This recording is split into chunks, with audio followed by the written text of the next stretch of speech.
your speaker names and now we'll learn the rest of the details. Yes. But yeah, all three papers. Yes.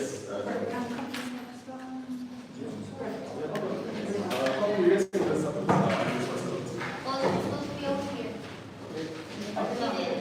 yeah, we all three pieces of paper.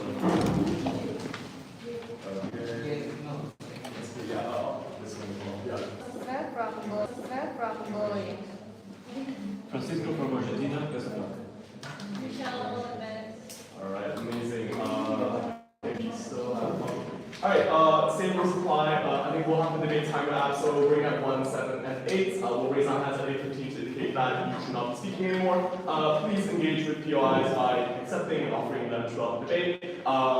Before we start a speech, you can also say your name, your preferred gender pronouns if you have any. But yeah, on a motion on animal rights organizations and breaking the law, let's invite the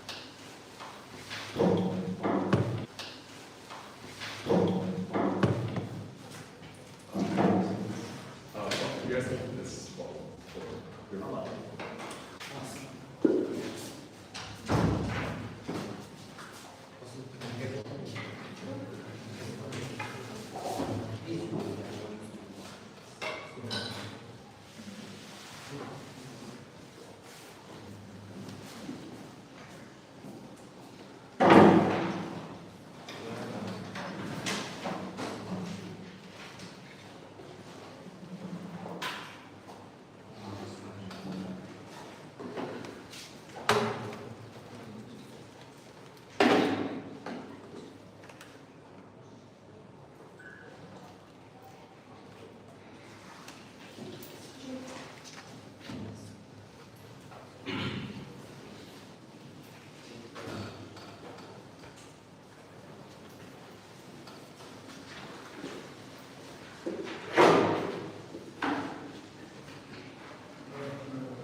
Imagine being injected with drugs.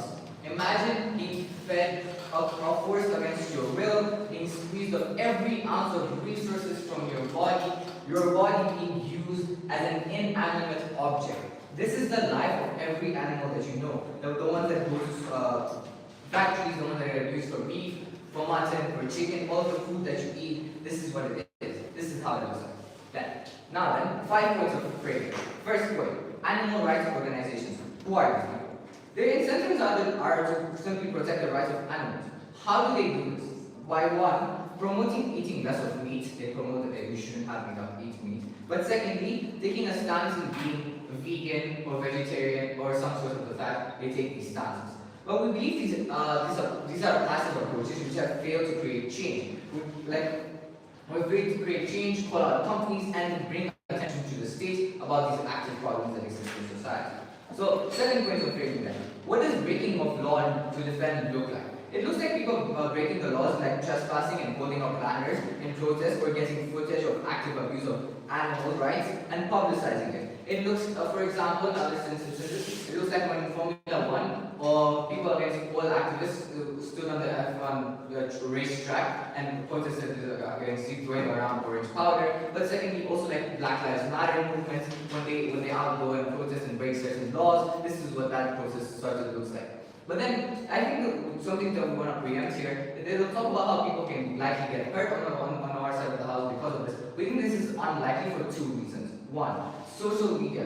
For example, if I'm going out to record something and I'm live streaming on Instagram, no person is going to actively try to hurt me or shoot me while I record it live on Instagram. Or secondly, then you're likely going to go with a large group of individuals. So even if you manage to shoot one person, there's 60 other people watching you. I think there's a lot more witnesses. We think that it's largely unlikely that people will try to harm you.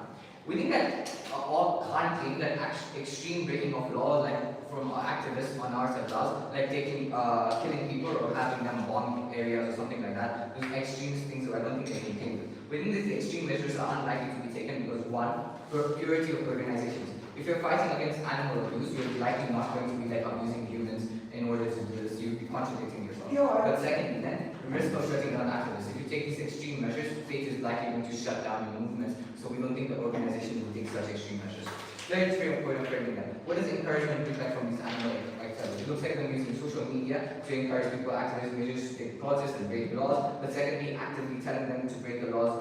We think that this actually happens when passive methods are not effective. But why would animal activists encourage this? My fourth point of framing is that when passive measures have failed, but secondly, when they actively shut down those factories and those organizations that actually create harm. Why do we think that fifthly, then, large organizations. These are the perpetrators of the abuse. Well, this is my fifth point of characterization. These looks like large food companies, zoos, animal or game parks. These organizations are largely affected by social perception of them. Like what society thinks of them and how audience thinks of them actively affects their customer base, actively affects how people look at them, their perception of everything. These are the largest perpetrators of the abuse that we see. Sixthly, then, why is the recording and publishing important, or why is this process and things like this will be proved in my substantive. But then again, on metrics. So where we should judge this today? Which side actually brings a change? Which side will bring a long-lasting impact? And thirdly, which side caters for all of the stakeholders, animal organizations, activists, and the animals? We believe that on our stances, we believe that for far too long, animal abuse has been overlooked, and now we're justifying breaking the very laws that never protect the animals in the first place in order to actually get change. We believe that encouraging these breaking of laws is necessary to spark up the attention to protect these animals. Our burdens are simple. Why are we breaking these laws are justified after all of the options are exhausted? But secondly, how do we protect animals the best? Thirdly, how do we uphold the principles of activists and animal organizations the best? Push burdens to them then. How do they actually protect animals? And two, how breaking the law is unjustified and doesn't bring any change? I'd like to move on to my first substantive then. Principle of fighting for the rights. The premise is simple. As society, we've constantly fought for the rights of the marginalized. We think that this actively happens in society, whether it be the Black Lives Matter movement, whether it be the members of the LGBT community, whether it be women, feminist movements have actually happened. We think that this is active things that happen in society, so the principle of fighting for rights exists in society. This looks like, this looks like people fighting for Black Lives Movement and going after their way because of the abuse and discrimination went against these rights. Mechanism then. The problem starts when the rights of animals are being undermined. Why is this important? Circuses exploit animals for revenue and entertainment, keeping animals in cages, etc. And issue continues because because lack of fundamental and these issues continue because we don't stop them. Secondly, lack of fundamental value for animal rights. Why is this important? We need to actively show that these animal rights are valuable. In order to perpetuate them. Because why do we think that we have this?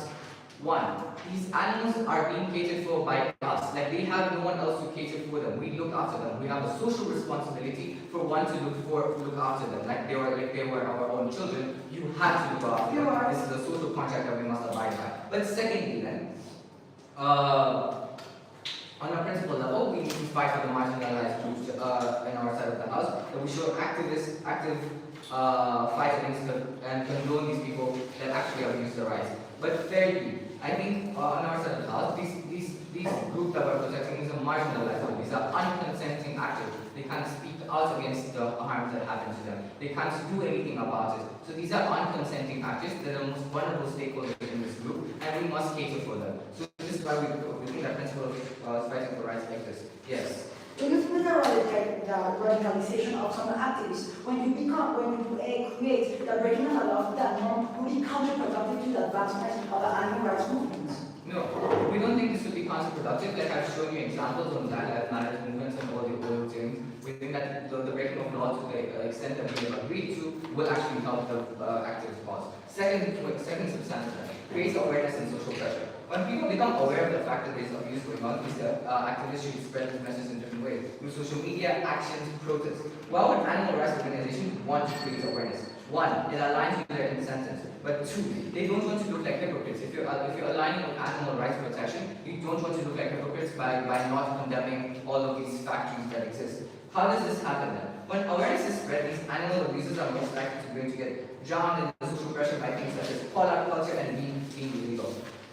We think that call-out culture is a massive thing in current society. This happens even when during there's a war, there's boycotting of certain Companies, we think that these things are likely to happen to these organizations as well. This is because organizations face massive public pressure, like boycotting of their products. Like now, because I know KFC is now getting their chicken illegally sourced, I will not now have KFC. We think that this call-out question, this boycotting actively happens. Why is this important? Having this source of awareness makes the abusers scared to commit to anything because of the backlash they will receive. And this will incentivize change, impacting less likelihood of animals being abused, and actual change happens. Why do we want change? Animals have been historically under the care of humans, means that we have an obligation to actually take care of these animals. Comparatively, on their side of the house, you have no actual way of helping these animals, you have no change. On our side of the house, we bring the attention of the state and we bring the attention of the public towards these companies to create change. If you want to vote for a side that protects animals, vote Zanzibar. And the first proposition for that speech, let's invite the first opposition to begin the case for the opposition. Here.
This also is not exactly exclusive for our sites because, for example,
fight against these wrongs. So, why is breaking the law negative and extremely counterproductive?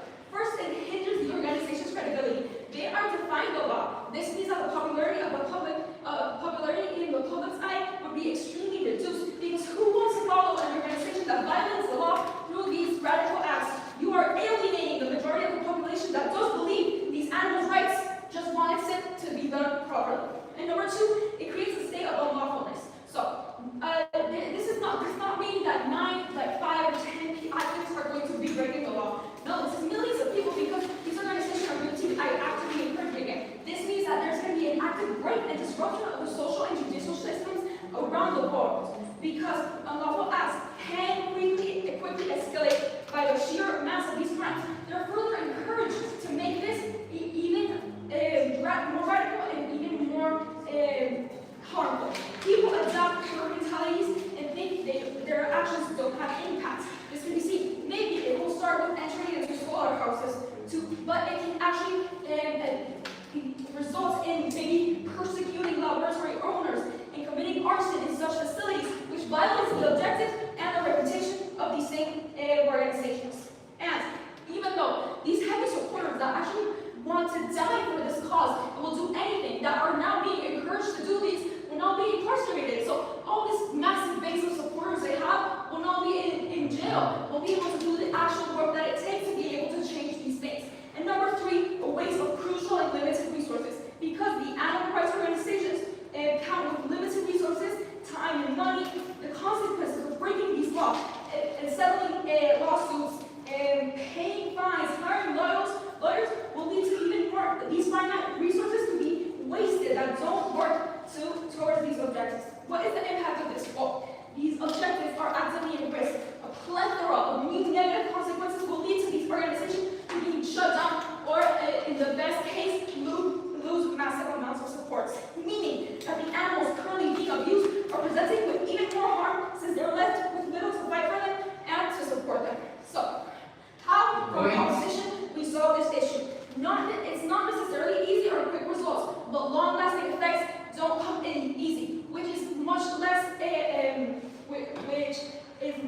probable without breaking the law. We solve this issue by number one, continuing to abide by lawful procedures. As I previously demonstrated, we won't be losing massive amounts of support. We won't be losing our support base to jail. We will actually be gaining more public we will actually be gaining more public supporters because we're doing this lawfully. And number two, an increasing of awareness and followers support count through massive public campaigns, maybe being able to put this in front of people's faces, but without breaking the law, we can actually make people care. And before continuing on, I would like to say the PLR. Do you acknowledge the fact that legally women are supposed to be paid equally, but they still be underpaid? Okay, so that's extremely relevant to this debate. So, how does this translate in real life? Investing more capital to increase private funding that otherwise would be incentivized by the lawbreakers. And number two, influencing important politicians. This is even more important. These stakeholders, instead of being actually incorporated into these campaigns, are now alienated because, of course, who wants to be actually associated with these unlawful organizations that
speech.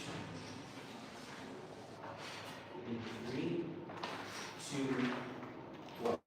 Panel, it is a very good testament on our side of the house that we think it takes a man to take an action to change the state of man. That is a simple principle that we're following throughout our bench. Because when we tell you that the passive methods that they're trying to implicate on their side of the house aren't effective, when we tell you that these actually don't bring any food change and they don't lead to animal organizations, and when we give you framing strategically on how we don't radicalize groups, and they choose to neglect this, that means they already concede to the values should be given to proposition. Now let's go into a few things in my speech. Firstly, responses, secondly, on building and engagement, and then thirdly, then an extension and an argument about how we improve the animal rights realistically on our side. Now firstly then, let's just go into some responses, right? Early on from their third entry was a POI given to how we're going to radicalize these activists and these groups, and that seeped into the first speech about how radicalization exists on our side of the house, and that's very bad, right?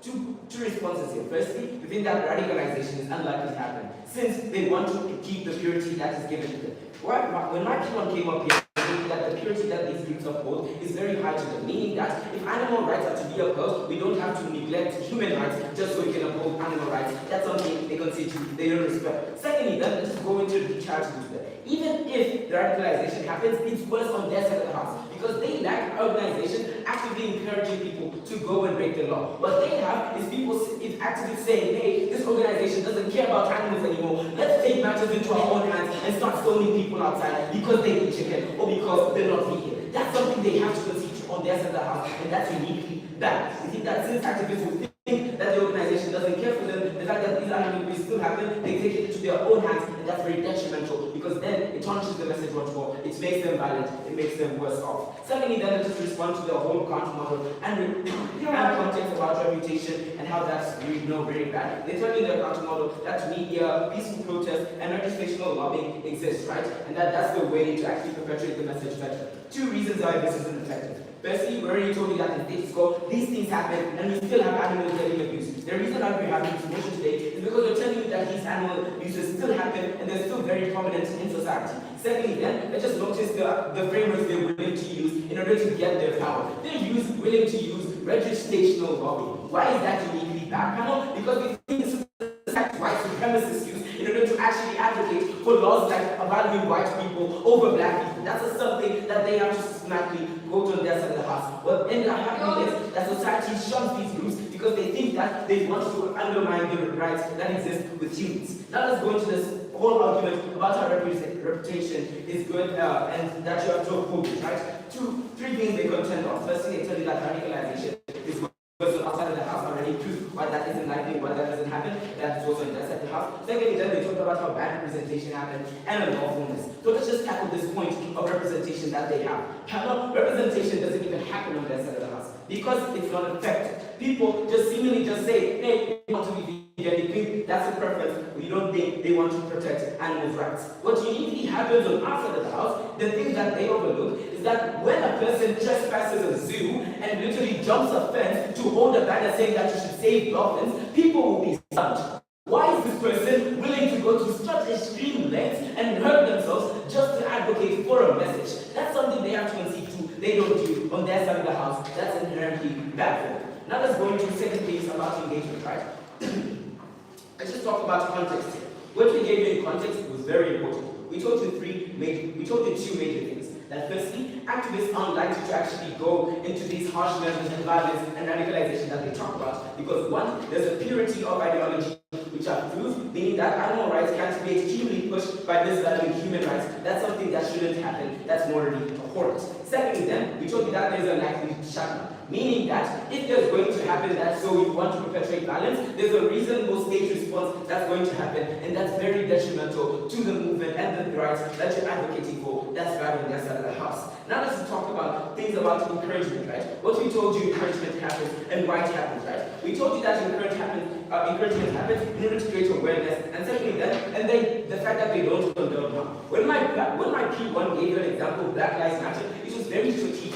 Because they failed to notice Black Lives Matter movement, the organization said that, hey, don't go up and start punching police or kicking them because they killed George Floyd. No, respect these police, but instead instead do things like showing up in parks, do things like intruding into movie theaters and putting up a banner. Why? Because they think that's important in order to spread the message that Black lives do matter. Now, in the case that they just choose to just be in this, we think that's very bad, because they choose to undermine a whole class or a faction of people who are willing to actually go to extreme lengths to actually advocate for a message. We proved to you so far that violence doesn't happens most of their side of the house, and that advocacy is necessary, and that the breaking of the law is conditional to the fact that because these passive ways of doing of advocating for the message doesn't happen, and it's unlikely to happen in their side of the house. Now, let's just go into